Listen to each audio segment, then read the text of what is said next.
On va corriger maintenant l'exercice.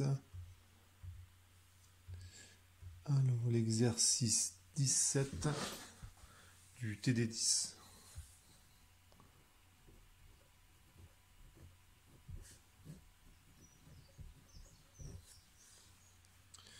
Alors, l'exercice, l'énoncé est très court, mais voilà, il faut se méfier de la longueur de l'énoncé parce que c'est un exercice qui est assez difficile. On fait beaucoup de choses dans cet exercice-là et on peut, une fois qu'on a fini l'exercice, en fait, c'est un petit modèle qui permet d'expliquer beaucoup de phénomènes qu'on peut rencontrer dans la vie courante. Par exemple, la porte qui grince, ou lorsque vous déplacez un objet sur le sol, ça fait une petite vibration parfois, ou même la craie, vous savez, quand on prend la craie, qu'on la met sous un certain angle sur le tableau, ça fait des petits pointillés. Euh, Ça permet aussi d'expliquer la vibration d'une corde de violon. Lorsque je déplace l'archet de manière continue, au départ j'ai un mouvement qui est continu, et la conséquence c'est la vibration d'une corde. Donc c'est pour la porte qui grince, je bouge continuellement la porte, je la ferme et je l'ouvre doucement. Et ce qu'on va voir en particulier, c'est que lorsqu'une porte grince, voilà, elle grince. Vous pouvez faire ce que vous voulez, à part la solution, c'est de mettre un lubrifiant, mais à part ça, vous n'arriverez jamais à éliminer complètement la vibration. Un autre exemple, c'est les tremblements de terre. Donc, ce qui se passe cette fois-ci, c'est que vous avez deux plaques tectoniques qui se déplacent l'une par rapport à l'autre, de manière, la contrainte en fait, elle augmente avec le temps. C'est-à-dire que plus j'attends, plus il y a de contraintes qui s'accumulent dans la croûte terrestre, et à un moment donné, cette contrainte se libère d'un coup. Et voilà, c'est un peu ce qu'il y a derrière cet exercice-là. Donc la formulation de l'exercice, c'est un petit modèle très simple. Et en fait, la question que si vous voulez faire le lien avec des phénomènes de la vie courante, c'est de repérer, c'est quoi, ça modélise quoi le ressort dans l'exercice. Et qu'est-ce qui modélise le contact entre le solide et la surface. Dans cet exercice, je vais utiliser les actions de contact, ou parfois on dit frottement solide, donc c'est pas un terme tout à fait correct. Donc je fais un petit rappel de cours, mais très rapide, parce que je l'ai déjà fait avec vous. Si je prends un solide, donc ça c'est rappel de cours.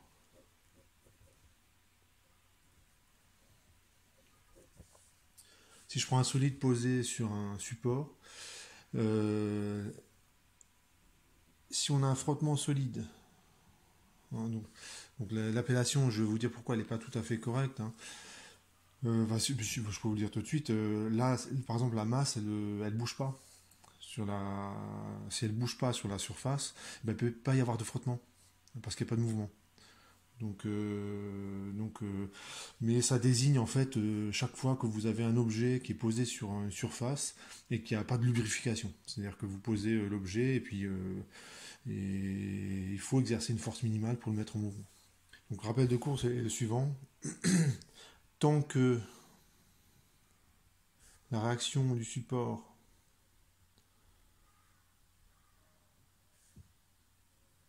elle est contenue strictement dans un cône,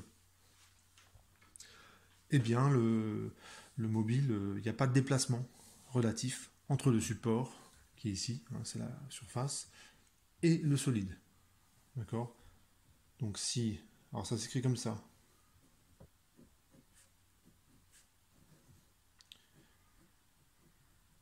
Donc si vous reconnaissez la réaction tangentielle et la réaction normale, je vais la représenter.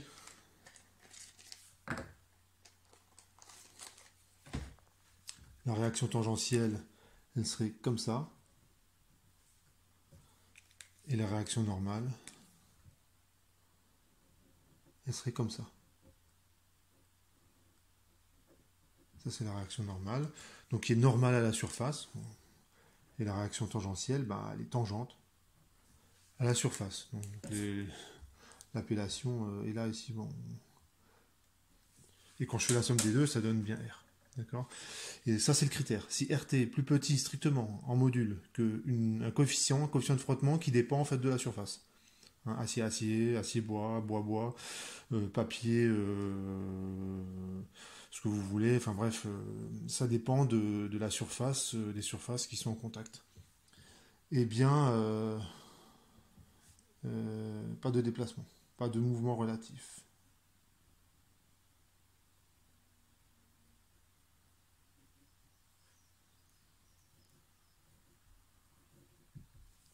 Donc alors, pas de mouvement relatif.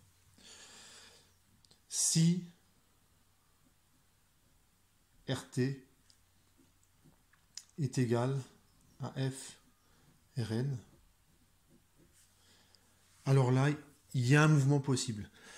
Et ce que ça veut dire, cette égalité, c'est que la réaction du support ne dépasse jamais le cône. D'accord. Elle prend appui sur le cône, et dans ce cas-là, et uniquement dans ce cas-là, il y a un mouvement possible. Et dans ce cas, la réaction tangentielle, elle est opposée à la vitesse de glissement. Donc si le support il est fixe, dans ce cas, la vitesse est opposée à RT. Mais on peut très bien imaginer les deux surfaces se déplacent, mais il y en a une qui se déplace un peu plus vite que l'autre, donc ça glisse. Et dans ce cas-là, la réaction tangentielle est opposée à la vitesse de glissement du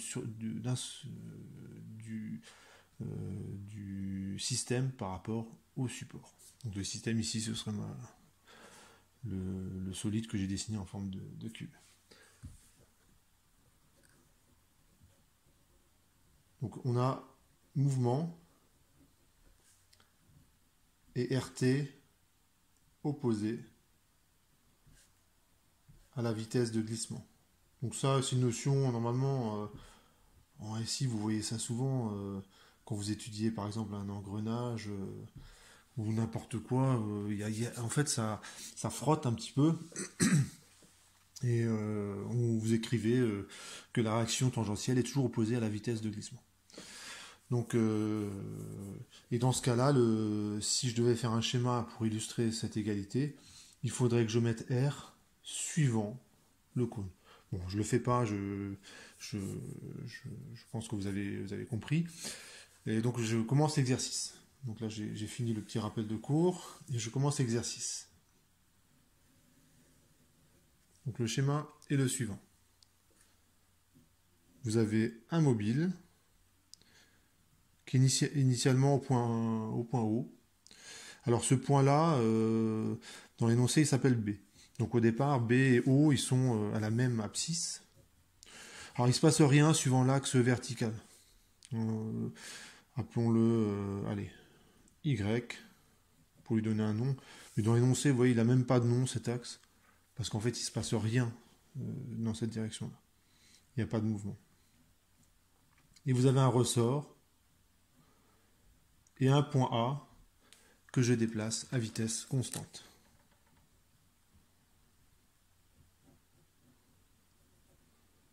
V0. Donc ce qui va se passer, c'est comme les contraintes qui s'accumulent dans la croûte terrestre, vous avez, donc ça peut durer 100 ans, hein, si on parle si je prends cet exemple-là, et au bout de 100 ans, ce qui se passe, la contrainte se relâche d'un coup, et on a un tremblement de terre. Ici, on va dire, ça démarre un petit peu de la même façon. Lorsque je vais commencer à tirer le ressort, au départ, le ressort, il est ni étiré, ni comprimé, hein, il est à sa longueur à vide. Eh bien, ce qui va se passer, c'est que le ressort, je vais vous tirer dessus, et il ne se passe rien. Hein, ce solide-là, il ne bouge pas. Ça veut dire que les forces de contact là, entre le support et le solide sont suffisantes pour s'opposer au mouvement. Hein, donc c'est par exemple, vous prenez n'importe quel objet posé sur votre table, si vous poussez un peu cet objet, il ne va pas bouger. Hein, si je prends mon ordi, là, vous voyez le coin, si je le pousse un petit peu, il ne se passe rien, il ne bouge pas. Et bien sûr, si je pousse un peu plus fort, là il va commencer à bouger. D'accord ? Mais c'est ce qui va se passer. C'est-à-dire qu'à force d'étirer le ressort, au bout d'un moment, la contrainte s'accumule, s'accumule, s'accumule, et à un moment donné, bah, les forces de contact, elles sont plus suffisantes pour assurer le solide fixe. Et ça va correspondre, c'est ce qu'on va écrire, lorsque la réaction du support atteint le cône de frottement. Et donc ça, c'est graphiquement, ça ferait ce vecteur R qui va venir prendre appui sur le cône. Et quand on va écrire cette égalité. Donc quand on va commencer à faire des calculs. Donc là, je vais commencer la mise en équation. Et je vais commencer la mise en équation comme si bah, j'avais pas lu les questions. Vous voyez, je fais genre, j'ai un exo, voilà, j'ai compris que c'est un petit peu toujours la même chose, les exercices de mécanique, il faut appliquer le principe fondamental de la dynamique. Et donc, bah, je déroule la méthode.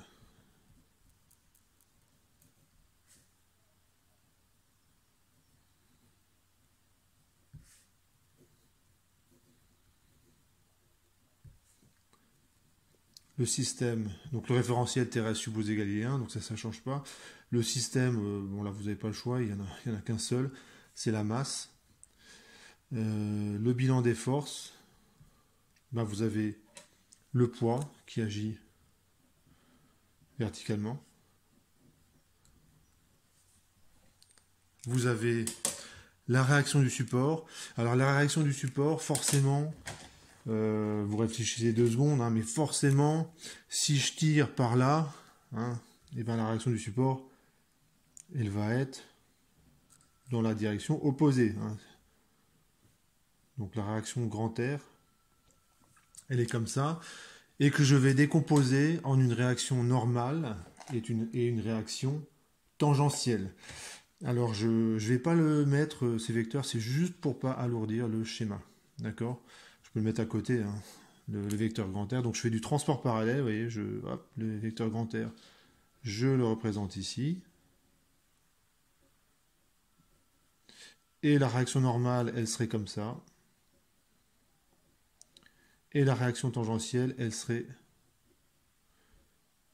comme ça. Donc le vecteur réaction tangentielle, je peux aussi le mettre. Allez, je peux aussi le mettre à ce niveau-là. Je fais du transport parallèle. Hein, donc en géométrie euclidienne, on a le droit de faire ça. On n'aurait pas le droit de le faire si on s'amusait à faire de la relativité. Dans un espace courbe, ça marche plus, hein, ce que je raconte. Mais voilà, on fait de la mécanique classique. Hein. Donc, alors vous avez le poids, vous avez la réaction du support, vous avez la tension du ressort, que je vais noter F, et je vais tout de suite écrire son expression, c'est moins K, et la longueur du ressort, c'est XA moins XB. Donc je l'écris tout de suite. Moins L0. Il me reste maintenant à écrire U extérieur. Donc là, il ne faut pas se tromper. Alors vous avez une chance sur 2, puisque le ressort a une et 2 extrémités, si vous le faites au hasard. Après, on a le droit de réfléchir un petit peu. Hein. Et on regarde du côté du système. Et le système, il est à gauche. Et bien quand je suis ici, U extérieur, il est vers la gauche. Donc c'est U extérieur. Donc c'est suivant... un petit... Donc faites attention à cette rature. C'est suivant moins X. Voilà, donc il faut juste faire attention.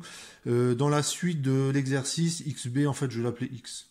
Enfin, comme il y a mon système, il n'y en a qu'un seul, XB, donc pour simplifier, je vais l'appeler X. D'accord? J'écris le principe fondamental de la dynamique.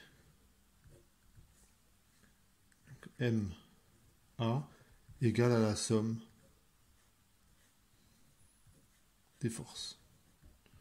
Donc ça, à la fois, c'est le truc le plus important, hein, parce que c'est la loi fondamentale, mais c'est toujours ce qui prend le moins de temps à écrire dans les exercices. Je projette, suivant l'axe horizontal, donc ça me donne mx seconde égale, donc le poids suivant l'axe des x, il n'a aucune contribution. La réaction du support, il n'y a qu'une seule contribution suivant x, c'est la composante tangentielle. Alors je vais l'écrire RT. Hein, RT, c'est la coordonnée de R suivant l'axe des X. Et RT, ici, ben, il est négatif. Hein, vous regardez, la force grand R, elle part plutôt vers la gauche, alors que l'axe des X, il est orienté vers la droite. Plus K.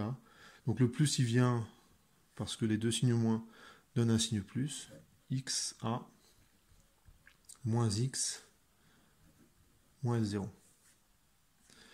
Et j'ai aussi besoin de projeter, alors suivant Y, suivant Z, il se passe rien, donc l'axe Z, il est vers vous. Hein, donc mais il se passe rien suivant cet axe-là, donc je ne vais pas l'écrire, je vais uniquement écrire ce qui se passe suivant Y. MY seconde. Et je dis tout de suite que ça vaut 0. Hein, il y a la masse, elle ne s'envole pas, elle ne s'enfonce pas dans le support, donc il n'y a pas de mouvement suivant Y, donc tout de suite j'écris MY seconde, c'est nul. Ça vaut quoi? Le poids, bah, ça vaut moins mg. Hein, le poids, il est dirigé vers le bas, par là. L'axe Y, il est vers le haut. Donc quand je projette, ça fait apparaître un signe moins. Si j'avais choisi un axe Y descendant, ben, j'aurais dû mettre un signe plus. Hein, donc faites bien attention à la distinction entre G vecteur et lorsque je projette ce vecteur suivant un axe. Ici, on a Rn. Hein, par définition, j'appelle Rn la coordonnée suivant Y de la réaction du support. Et la force du ressort, bah, elle n'a pas de contribution suivant l'axe des Y. Donc on a un premier résultat, c'est que Rn, ça vaut toujours mg. Et le sens de cette équation, bah, c'est que l'objet, bah, il est posé sur un support et il ne tombe pas. Hein, donc il reste à Y constant. Ensuite, j'écris que XA, comme il se déplace à vitesse constante, là, c'est ce point-là, il se déplace à vitesse constante, donc vous vous débrouillez pour que ce soit le cas. Et ben, je l'écris directement, ça fait ça. Un point qui se déplace à vitesse constante, la vitesse étant V0, ça s'écrit comme ça, XA égale V0t plus L0. Et L0, bah, en fait, c'est sa position initiale. À l'instant t égale 0, le point A, il est exactement tel que le ressort, il soit ni étiré, ni compressé. Donc bon, c'est logique, hein, dans un exercice, on prend des conditions initiales qui sont pratiques, en fait, dans la suite des calculs. Et même expérimentalement, c'est facile, hein, vous lancez le chrono au bon moment. Donc je remplace XA dans cette expression-là. Donc je le remplace là-dedans. Et ça me donne X secondes. Alors tout de suite, je remanie l'équation. Donc là, je vous laisse détailler le détail des calculs.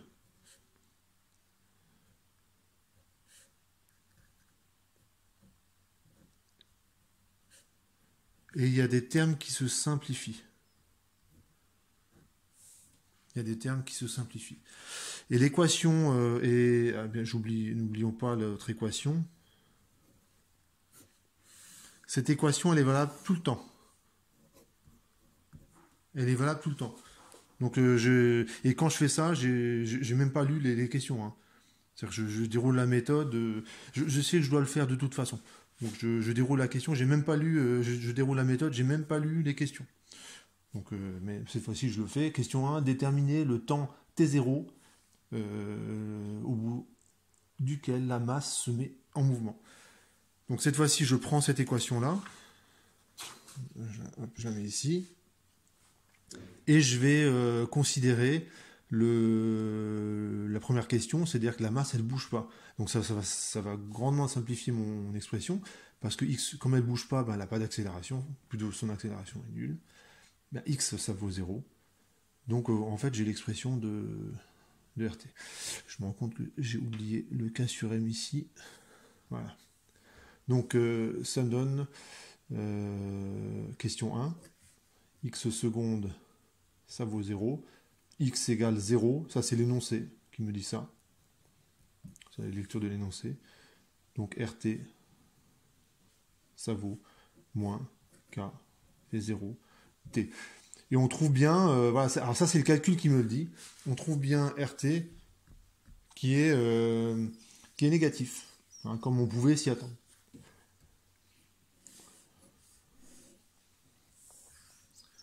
Alors, je fais mon petit schéma. Donc, je ne fais pas le schéma complet, hein,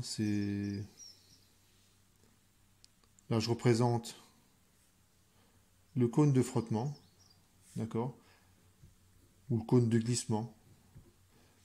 Et je regarde à t égale t0, bah, là où ça commence à bouger, et ben la réaction du support prend appui sur ce cône. Donc, voilà, pour que vous voyez bien que c'est un cône, hop, je rajoute ça. Et la réaction du support, à ce moment-là, elle atteint le bord du cône. Donc graphiquement, ça fait ça. Ça, c'est la normale à la surface. Donc là, je mets vraiment le strict minimum. Et donc, à t égale t0, on a RT. Donc ici, comme c'est la coordonnée, je mets une valeur absolue. RT, donc ça vaut KV0T. C'est égal à F fois Rn. Et Rn, ça vaut mg. Et c'est à l'instant t0. Mais en fait, je l'ai mon expression de t0. T0 égale fmg sur KV0. Voilà. Donc jusqu'à t égale t0, ben, il ne se passe rien. Hein, voilà, vous êtes dans une, donc je pourrais dire autrement, vous êtes dans une zone sismique, ça fait 50 ans que des contraintes s'accumulent dans la croûte terrestre, mais il ne se passe rien. Voilà, la Terre ne tremble pas, tout va bien. Et puis à l'instant T0, voilà, c'est le tremblement de terre arrive. Donc je pourrais le dire comme ça. Donc là, bon, ce qui va se passer, c'est beaucoup moins dans cet exercice, c'est juste la masse qui se met en mouvement. À partir de la question 2, eh ben on va. Alors l'énoncé, il est vraiment très court. Hein. Quel sera le mouvement futur? Et l'énoncé, il est tout petit, hein, mais vous allez voir qu'il y a un petit peu de travail avant d'arriver au résultat.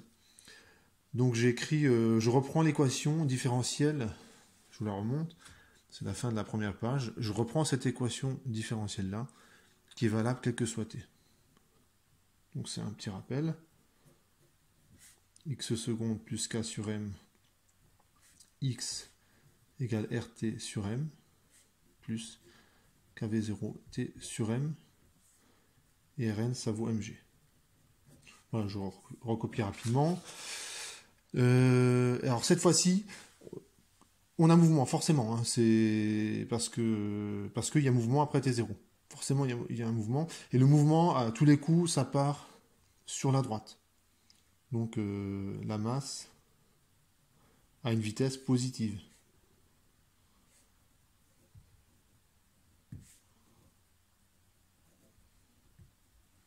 Je précise, hein, c'est x point positif. Et donc RT, c'est forcément égal à moins FMG. Et là, on reconnaît Rn. Donc là, ce que j'ai écrit là, dans le petit rappel de cours, c'est cette équation que je suis en train d'écrire. Il y a un truc en plus, c'est que j'ai rajouté un signe moins. Parce que je sais que la réaction tangentielle, donc je ne fais pas tout le schéma complet, hein, je mets juste... Donc là, ce que je représente, c'est le cône. Pas très bien représenté. Et la réaction du support, comme il y a un mouvement, elle prend forcément appui sur ce cône. Et la réaction, donc l'axe des X, il est orienté vers la droite. Et RT, ben, la composante du vecteur R sur l'axe des X, elle a une composante négative. Et du coup, je mets un signe. Je mets un signe moins. D'accord?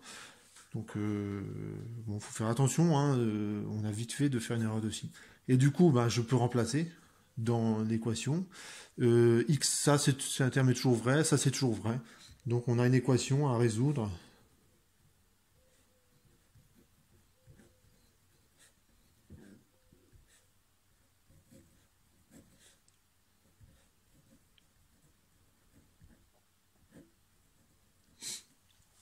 j'ai à résoudre cette équation. Et donc là, je vais faire une petite modification. Donc c'est le genre de modification. Je connais bien cet exercice, donc je vois des petits raccourcis, des petites astuces qui font que les calculs sont un petit peu plus faciles. Donc je vais le faire. Si vous voyez pas ce genre d'astuce, c'est pas grave. Hein, vous faites votre calcul et puis ça va aussi. Il n'y a pas de problème. Mais bon, comme c'est un exercice et que je le connais bien, je vous donne les petits trucs quoi, qui simplifient l'énoncé. Je vais mettre KV0 sur M en facteur.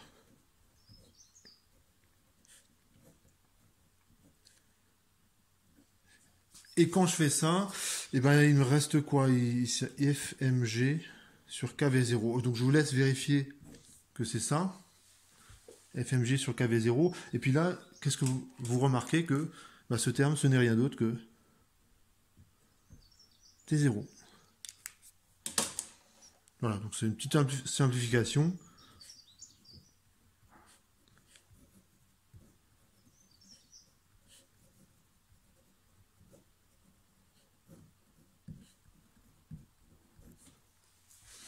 Ça donne ça. Et donc, il faut que je fasse la résolution de cette équation différentielle.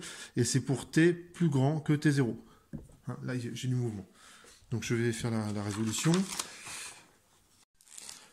Je vais maintenant résoudre l'équation différentielle que j'ai obtenue.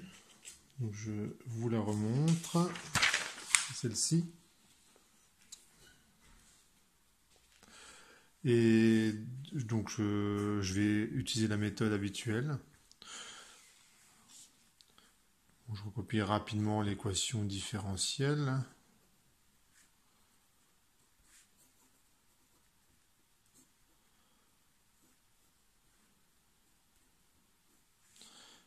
Je commence par la solution sur second membre, donc c'est toujours la même chose, hein. C'est une équation linéaire avec un second membre.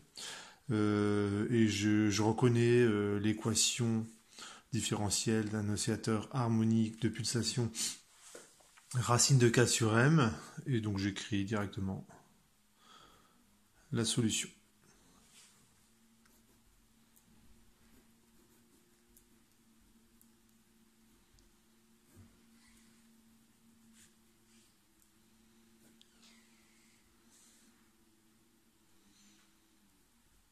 Alors, ce qu'on fait habituellement, c'est qu'on pose ce truc-là égal oméga 0. Et donc, voilà, je l'ai fait directement ce terme-là. Alors, cette écriture, c'est très bien. Vu que alors, ce que je vais présenter là, vous voyez ça comme une astuce, c'est-à-dire que si vous le voyez pas, tant pis, c'est pas grave, ça va juste rallonger un petit peu les calculs. Si vous le voyez, tant mieux. En fait, ce que je remarque, c'est que l'origine des temps dans mon problème, c'est T0. C'est à partir de T0 que ça commence à bouger. Donc c'est assez judicieux de décaler l'origine des temps à T0. Donc je vais l'écrire comme ça. De manière équivalente.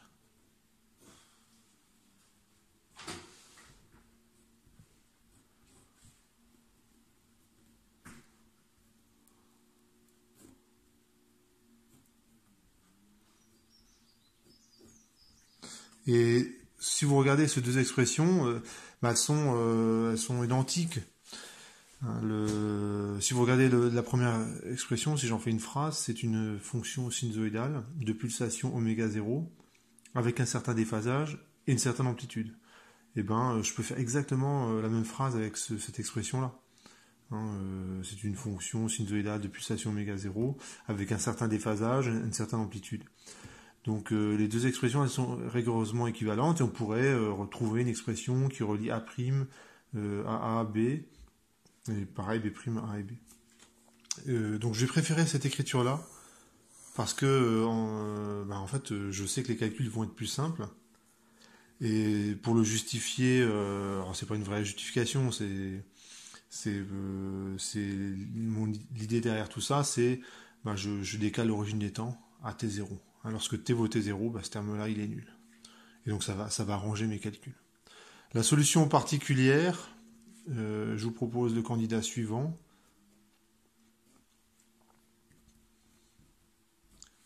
Et donc on va le vérifier. Vérification. Quand je dérive 2 fois x2, ben ça fait 0. Hein, je le dérive une première fois, j'ai v0, c'est une constante. Ben quand je le dérive une seconde fois, la constante, ça fait 0. Je réinjecte, donc ça fait 0, plus k sur m, la solution, mon candidat. Donc c'est v0, t moins t0.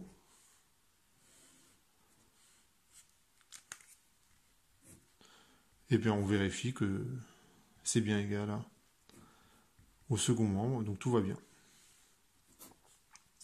Donc j'ai ma solution particulière, la solution générale c'est la somme des deux.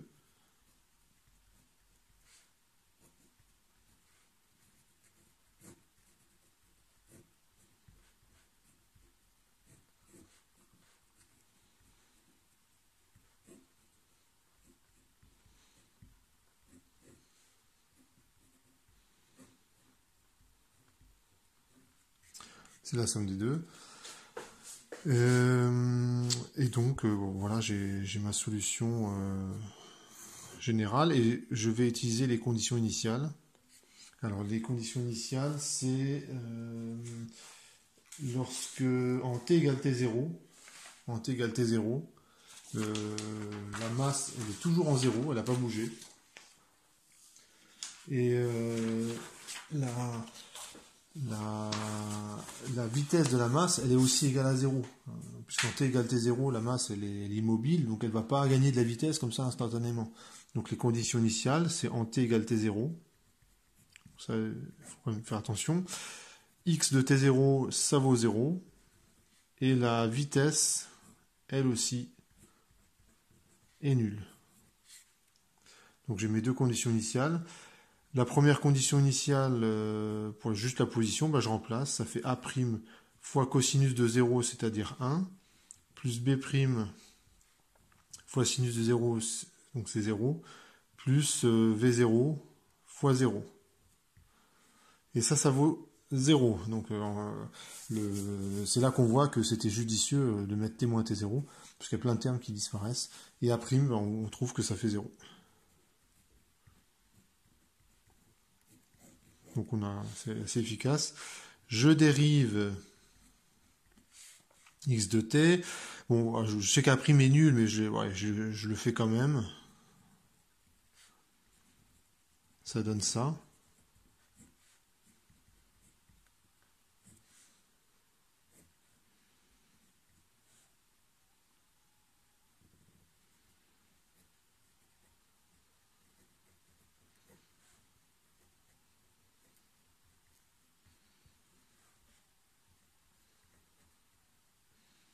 Plus V0. Je remplace t par t0. Et donc ça fait moins A' oméga 0 fois 0, hein, c'est sinus de 0, plus B' oméga 0 fois cosinus de 1, cosinus de 0, donc ça fait 1, plus V0, et tout ça, ça fait 0. Donc la condition initiale qui est là, hop, elle se retrouve ici, et la condition initiale qui était là, se retrouvait ici. Et je trouve B', ça vaut moins V0 sur oméga 0. Donc on a ce résultat-là. Ensuite, ça y est, je peux l'écrire, mon expression de x de t, complètement. Donc ça fait moins V0 sur oméga 0 sinus d'oméga 0 t moins t0 plus V0 t moins t0.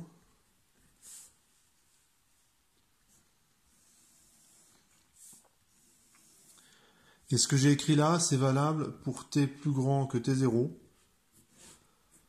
Ça, il ne faut pas l'oublier. Il y a une deuxième condition, c'est que la vitesse de la masse, elle est bien positive. Hein, tout le calcul là qui est au-dessus, il est valable que si la masse se déplace bien positivement. Et ça, c'est pas forcément évident. Hein. Imaginons, voilà, ça c'est la masse, ça c'est le point A, et vous avez un ressort, là vous imaginez un ressort entre là et là, et donc je tire sur la masse. Donc au bout d'un moment, elle se met en mouvement, et du fait de l'élan, ce qui peut se passer, c'est que la masse, elle se déplace un petit peu trop vers la droite, comprime le ressort, et ça peut très bien repartir dans l'autre sens. Et dans ce cas, ce résultat, il est plus bon. Hein, parce que on aurait un X point négatif. Donc il faut absolument vérifier cette condition-là. Il faut vérifier ce truc-là. Alors heureusement, ça va marcher, hein, on aura bien X point qui est toujours positif, donc on n'a pas... ça va... En fait, on est arrivé au bout de l'exercice, heureusement. J'aurais pu compliquer un petit peu l'exercice en modifiant un petit peu les lois de Coulomb, c'est-à-dire que le coefficient de frottement, il a tendance à diminuer un petit peu. Il a tendance à diminuer un petit peu lorsqu'il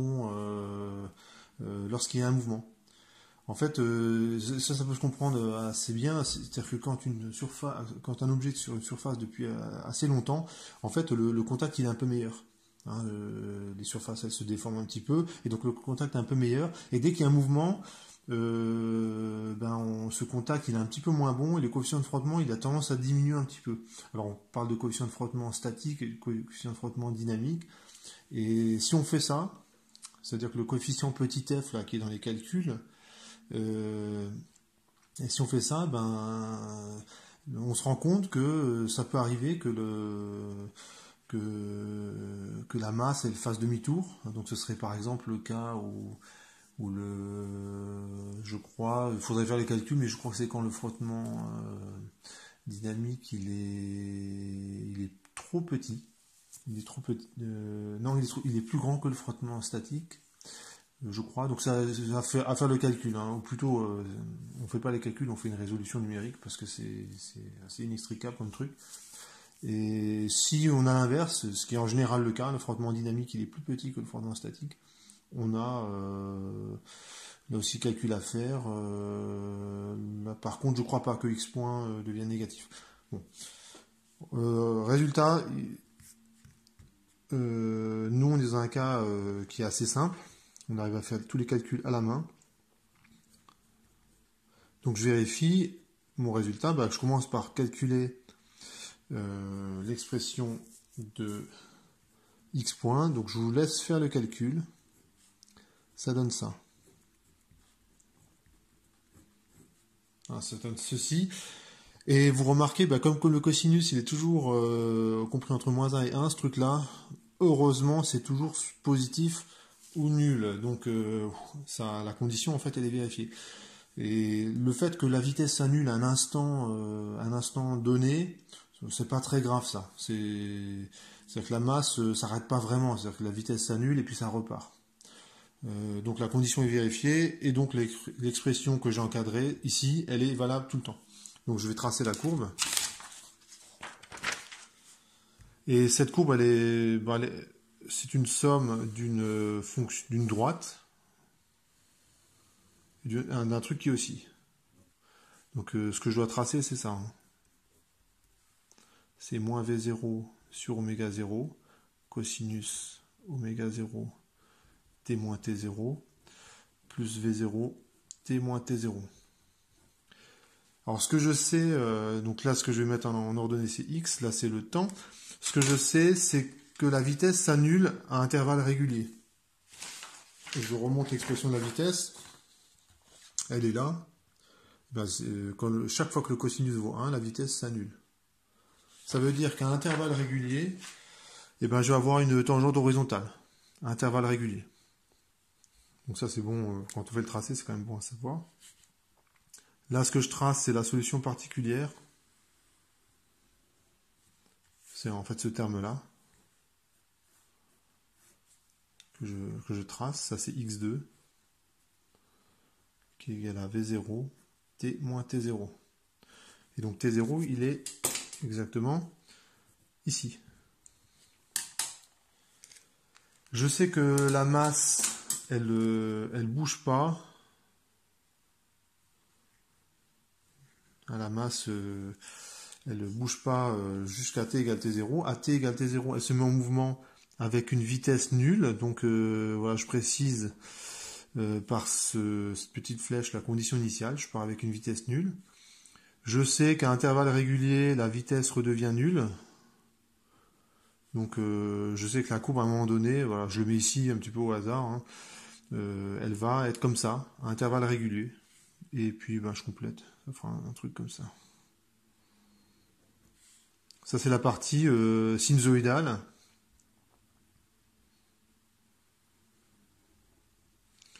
Ça va faire un truc comme ça.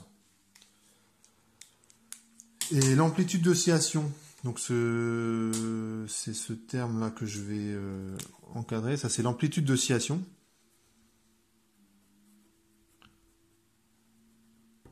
L'amplitude d'oscillation, elle est proportionnelle à la vitesse. L'amplitude, c'est V0 sur oméga 0. Donc plus vous allez tirer rapidement la masse, plus son oscillation va être ample, c'est-à-dire qu'on va avoir une amplitude importante. Par contre, ce qui ne change pas, c'est la fréquence. Et ça, par exemple, pour l'archet de violon qui se déplace le long de la corde. Donc là, je vous laisse réfléchir 2 secondes. C'est quoi qu'est-ce que modélise le ressort ce qui se passe cette fois-ci, c'est je change de référentiel, je me mets dans le référentiel de l'archet. Donc ça change un petit peu, il faut réfléchir 2 secondes, mais ma modélisation en fait décrit assez bien la corde de violon. Et bien ce que vous constatez, c'est que vous tiriez lentement ou fort, le oméga 0 ne change pas, vous jouez la même note. Et ça, tant mieux pour l'instrumentiste, hein, parce que si la note elle changeait lorsque vous tirez plus ou moins fort votre archet, ben, on ne pourrait pas jouer de violon, c'est impossible. Hein, ou sinon il faudrait pas être virtuose, mais mieux que ça. Hein. Si vous commencez à jouer plus fort, donc à aller plus vite avec votre archet, et puis tout d'un coup la note elle change, bon ça fait 2 paramètres qui changent lorsqu'on change la vitesse de l'archet. Ben, si c'était comme ça que ça se passe, on n'arriverait pas à jouer de violon. Le violon en fait n'existerait pas, ce serait trop compliqué à jouer. Alors pour le cas de la corde de violon, en réalité c'est un petit peu plus compliqué que ça. Hein, on l'avait fait en TP avec l'ordinateur, on avait regardé la vibration de la corde de violon. C'était un truc comme ça. Là, ça c'est l'axe des X. Et je fixe ma corde de violon ici et là. Ça c'est l'axe des Y. Et je fixe ma corde de violon là et là. Et ce qu'on avait remarqué, c'est que on avait une courbe comme ça, là. On avait une courbe comme ça, et la corde de violon, je la représente à différents instants. Hop. Il y a un point anguleux qui apparaît. Donc à différents instants, ça ferait un truc comme ça.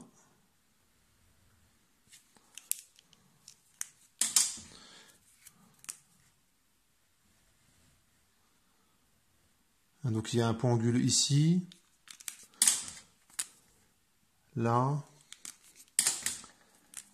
là, et on peut continuer de l'autre côté. Hein. C'est-à-dire que ce point anguleux, en fait, ce qu'il fait, c'est qu'il se déplace comme ça, et donc à un autre instant, ça fera un truc comme ça, un corde de violon. Je vous avais mis un lien YouTube en fait où il y a un gars qui s'amusait à enregistrer ça, et c'est vrai que on voit vraiment bien ce mouvement. Hein, et donc le gars qui a trouvé ça, c'est Helmholtz, donc il y a bien longtemps, où il n'y avait pas de caméra ultra rapide. Il avait intuité ce mouvement-là. Et l'archet, il est à peu près ici.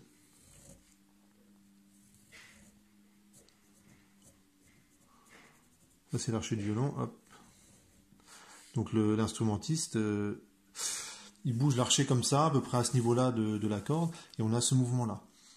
Et alors si vous réfléchissez 2 secondes, on se rend compte que la corde de violon, finalement, c'est un petit peu plus compliqué que notre système.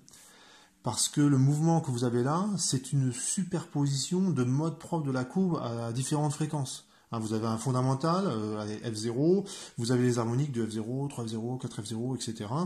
Et quand je somme tout ça, ça donne ça. Ce mouvement très particulier. Ça veut dire que si je devais modéliser correctement l'accord de violon, il ne faudrait pas que je mette un ressort, mais il faudrait que je mette un ressort par mode propre de la corde que j'arrive à exciter. Donc c'est là qu'on voit que le modèle que j'ai présenté est quand même assez simpliste, hein, et que c'est un petit peu plus compliqué que ça. Je peux aussi prendre, j'avais parlé de l'exemple de la porte qui grince.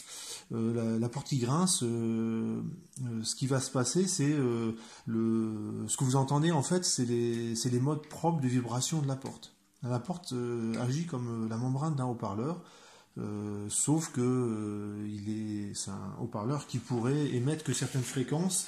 La porte en fait, elle va pas aussi à toutes les fréquences. Donc si vous voulez vous amuser à faire une manip, vous prenez une porte et vous tapez dessus avec pas très fort, hein, mais juste pour que ça émette un son, vous enregistrez, vous allez vous rendre compte qu'il n'y a pas toutes les fréquences. Il n'y a que certains modes propres. Et lorsque vous avez une porte qui grince, hein, donc c'est typiquement la porte, il faudrait mettre un peu d'huile pour qu'elle ne grince plus. Donc, mais la porte qui grince, c'est suivant la vitesse à laquelle vous allez bouger la porte. Et ben en fait vous allez exciter plus ou moins parfois des modes propres plutôt haute fréquence. Dans ce cas on va entendre un son. Donc une note en fait. Et si on bouge très doucement, il est possible qu'on entende que ce soit trop lent pour que ça fasse un son. Et on va plutôt entendre un tac tac tac qui est caractéristique aussi d'une porte qui grince. Donc le modèle que je vous ai présenté, il est, on va dire, simpliste, mais il permet déjà de comprendre un petit peu ce phénomène-là. J'impose une contrainte qui est continue, un déplacement continu, et à la fin, j'ai une vibration.